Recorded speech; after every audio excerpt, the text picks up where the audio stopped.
Hey everyone, welcome back to Corporate Decoder, the place where we decode the financial mysteries of the corporate world. And today we've got a juicy report from the Cook and Bynum Fund that is packed with some seriously interesting insights, especially if you are into finding value where others are not looking. Before we dive in, if you love getting straight up, no nonsense analysis of these dense financial documents, make sure you are subscribed. And hey, we've built a fantastic community on our Discord server, so join us there. Link is in the description below. Alright, let's crack open this report. What we're looking at is called a Form N-CSR, which is basically a certified shareholder report for investment companies. Think of it as a deep dive into how a specific fund, in this case, the Cook and Bynum Fund, has been doing over its latest financial year, which wrapped up on the 30th of September 2025. This isn't just a quick look, it is a detailed account of their investments, performance, and all the nitty-gritty financial stuff. This fund, the Cook and Bynum Fund, is managed by Cook and Bynum Capital Management LLC. Their main goal is pretty straightforward: to seek long-term growth of capital. This means they are looking to make money grow over a long period, not just short-term gains. Now, let's talk performance. The report says the Cook and Bynum Fund delivered a positive return for the period from October 2024 to September 2025. It notes that after a sharp drop in late 2024, the fund has bounced back significantly in 2025. They attribute this to a weaker US dollar and renewed interest in international markets, pointing out that many emerging markets still have historically low valuations. They've even made 4 new investments, really, taking advantage of those low prices. Let's look at some numbers for the 1-year period. The Cook and Bynum Fund returned 3.49%. Now compare that to its benchmark, the MSI Acqui Net Total Return Index, which shot up 17.27% in the same year. So the fund underperformed its benchmark significantly over that 1 year. However, when we look at longer periods, things look a bit different. Over 5 years, the fund returned a solid 10.83%, beating the MSCI Acqui's 13.54% by a little bit. And over 10 years, the fund's 4.26% average annual return still lags the benchmark's 11.90%. So it seems like while the fund is aiming for long-term growth, it has struggled to keep pace with a broad global index, especially over the last decade. They do mention that past performance is not a guarantee of future results, which is always a crucial reminder. Let's check out some key stats as of the 30th of September 2025. The fund's total net assets are $77,506,723. That is a decent amount of money. They hold 14 investments, which suggests a fairly concentrated portfolio, meaning they put a good chunk of their money into each company. The total net advisory fee is over $687,000, and the portfolio turnover rate is a very low 5.90%.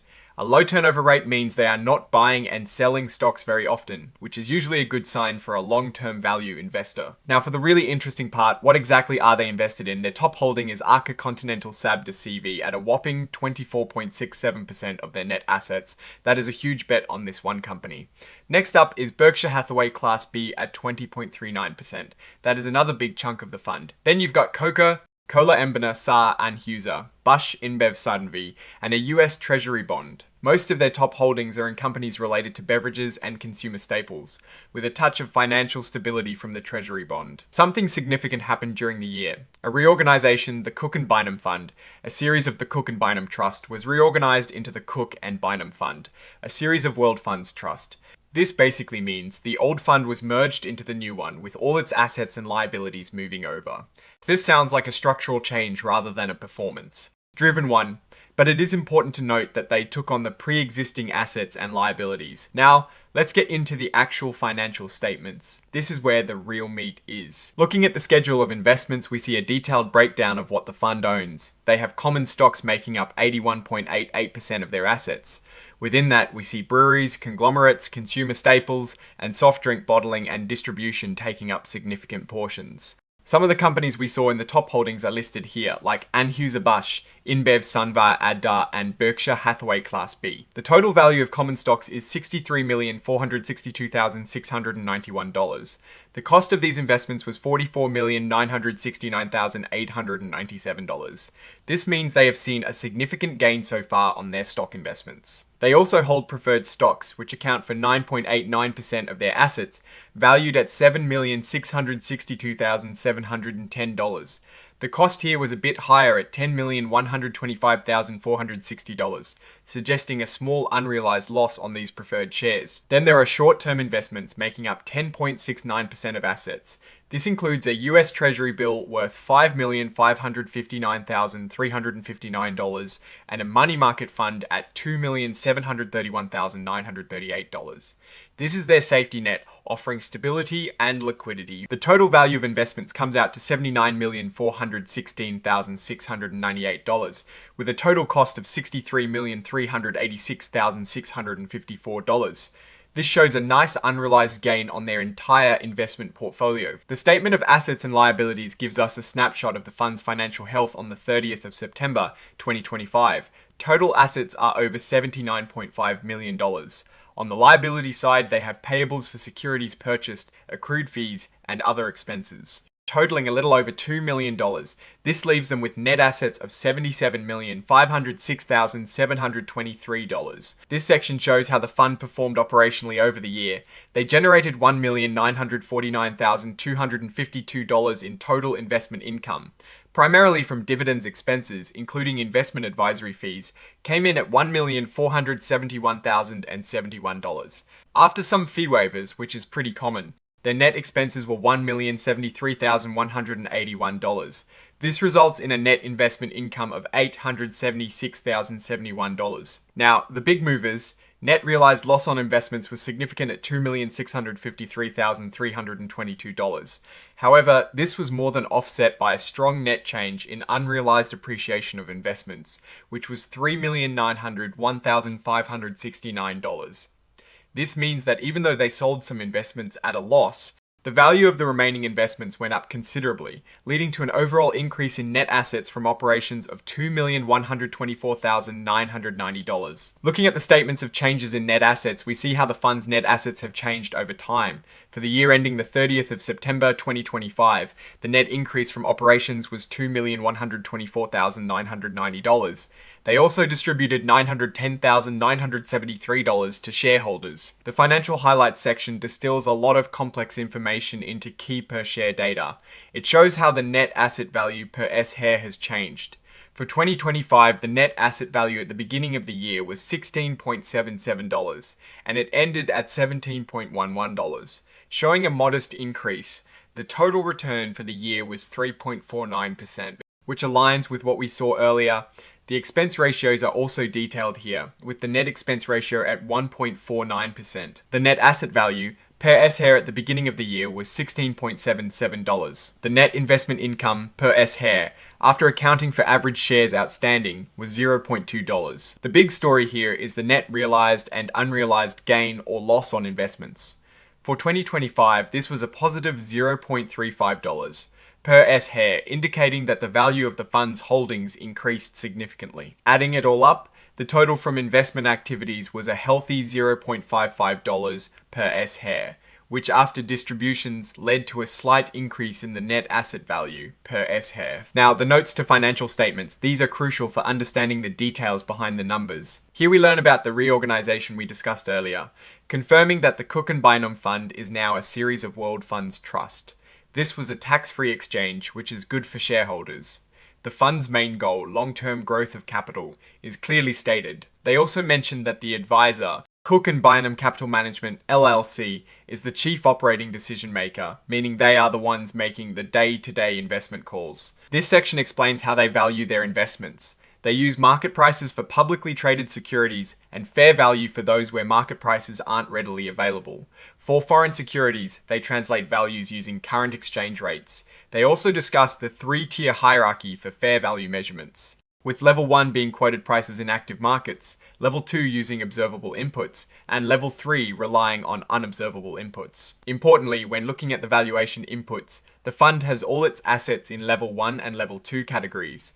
That means their investments values are based on quoted prices in active markets or observable market. Based inputs, they hold no level 3 securities, which are the ones with significant unobservable inputs, and thus carry more judgment and potential risk. This indicates a fairly transparent and market-driven valuation for their holdings as of that date. This note details how they account for buying and selling investments and recognize income.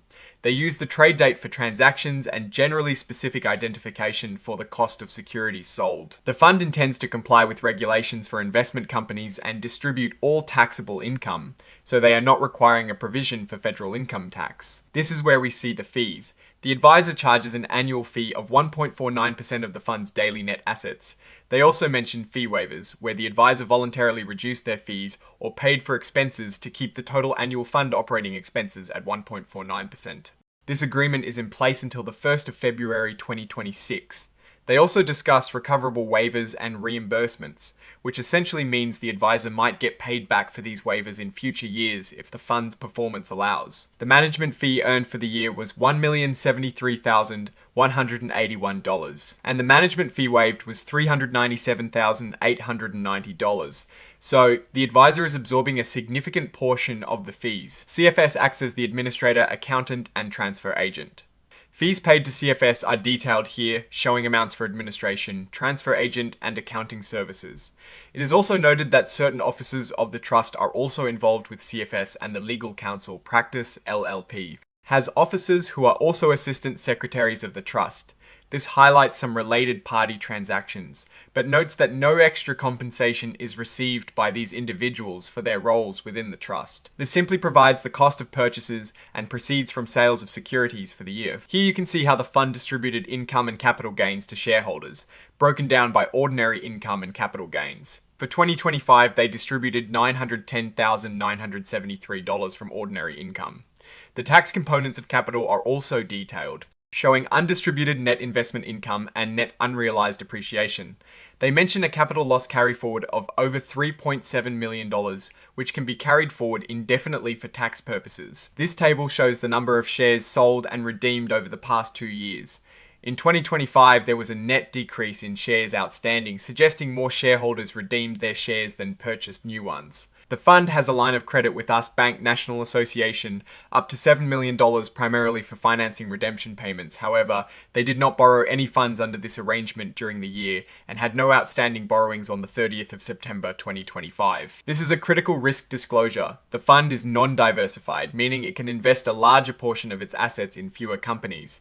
This can lead to higher volatility. They also invest heavily in foreign securities, carrying currency exchange risks and potential political or economic instability issues. As of the 30th of September 2025, 70.04% of their net assets were invested in foreign securities, and a significant 34.56% was concentrated in the soft drink bottling and distribution industry. This section generally warns investors that the fund's value will fluctuate and you could lose money. It directs readers to the prospectus for a full rundown of the principal risks. This just states that management has reviewed events after the reporting period and found no additional items requiring disclosure. This is the auditor's report confirming they've audited the financial statements, and in their opinion, the statements present fairly the financial position and results of operations. They've served as the fund's auditor since 2009, and now the letter to shareholders, which is often the most insightful part for understanding the manager's perspective. It starts by reiterating the performance numbers: 3.49% return for the fund versus 17.27% for the MSCI Equi benchmark for the 1-year period. They again highlight the fee structure, with the net annual operating expenses capped at 1.49%. The letter explains the fund's performance. International markets, both developed and emerging, have outperformed the US in 2025, benefiting the fund due to its international holdings. They are pleased with the strong returns of their investments, noting that the businesses they invest in have solid financial profiles, including net cash balance sheets, good revenue growth, healthy margins, and attractive returns on equity, all while trading at low price to earnings ratios. They've made 4 new investments this year, capitalizing on low valuations, particularly in emerging markets. They mention their research team is now 6 people strong, their largest ever. They recently initiated a new position in Thailand after a visit, finding an attractive opportunity in a dominant grocery retail business with a substantial market share. They bought into this business at a low price due to concerns over politics and trade. This is a really strong statement about their investment philosophy. They contrast the current market's fascination with AI companies, often with very high valuations, with their own approach of focusing on established businesses with solid earnings, even if they are less glamorous. They believe many companies face existential threats from AI, but their portfolio companies are well positioned to adapt, or even leverage the technology. They highlight their investment in Bacchus Y. Johnston, a Peruvian brewer. They describe it as the highest quality business in their portfolio, trading at its lowest valuation in 15 years. They explain the reasons for this mispricing, including lack of investor relations, Spanish-only disclosures, and the impact of pension fund sales on the Peruvian stock market. They see this as an exceptional bargain. Another example is Coca-Cola Bynum, a Chilean bottler. They point to recent elections in Bolivia as a positive development, creating expectations for increased profits. Despite this, Bynum's shares are trading at a discount compared to other Coca-Cola bottlers. The letter dedicates a significant portion to the opportunities in Latin America, noting that despite the year-to-date outperformance of international markets, Latin America has seen poor returns over the last 15 years, with the MSCI Latin America Index actually down 1% in that period. They believe valuations in this region remain at large discounts to the US, providing an opportunity. They also mention a weaker US dollar as a tailwind for their international investments.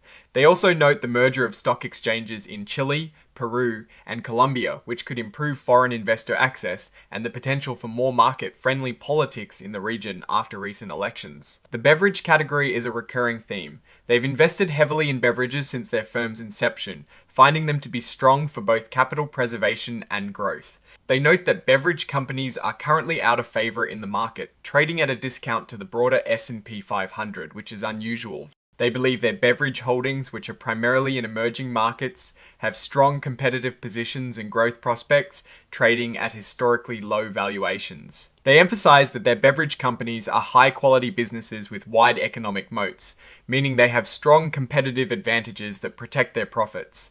These companies have dominant market shares, valuable brands, and extensive distribution networks. They quote Warren Buffett on the strength of Coca-Cola's brand, illustrating the power of these companies. The managers then shift to discussing their own competitive advantages as investors. They highlight a long-term investment horizon, enabled by partners who share their long-term thinking. They contrast this with the increasing short-term focus in public markets dominated by passive investors and hedge funds. Their advantage, they argue, lies in thinking long-term to estimate intrinsic value, investing within their circle of competence, and only when the market price is significantly below their estimate. They also stress patience and preparation, likening the market to a manic depressive partner that offers occasional irresistible deals. They have spent years researching companies globally to be ready to capitalize on these market missteps.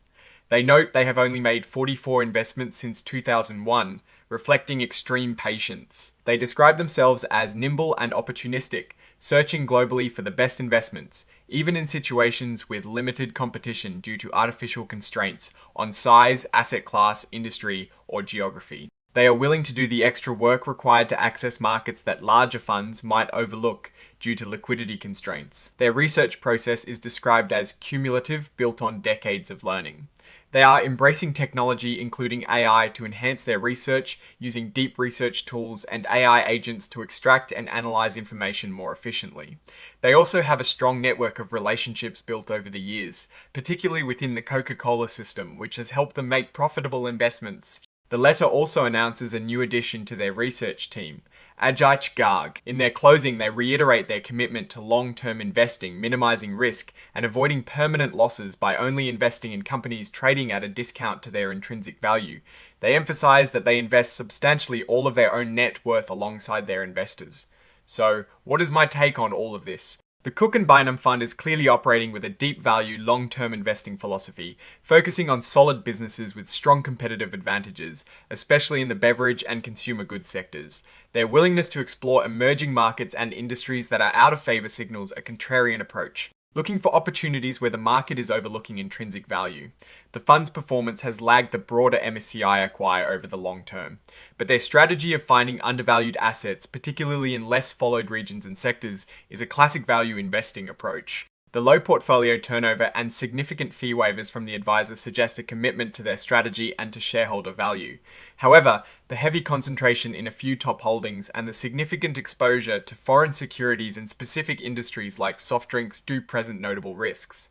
The non-diversified nature means that if one or two of these key investments falter significantly, it could have a substantial impact on the fund's overall performance. The managers focus on AI as a disruptive technology, while acknowledging they have not yet found compelling investment opportunities in the space. shows an awareness of current market trends and a disciplined approach to valuation.